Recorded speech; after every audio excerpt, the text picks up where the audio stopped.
Creating your own sewing patterns can save both time and money while ensuring a perfect fit.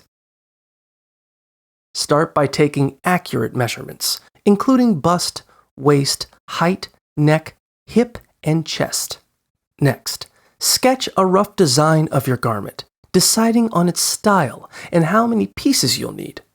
Lay out a large sheet of paper to plot the length, marking the center front and drawing horizontal lines for the shoulder, bust, waist, and hip lines based on your measurements. Connect these points to shape your pattern, then define the neckline and shoulder slopes.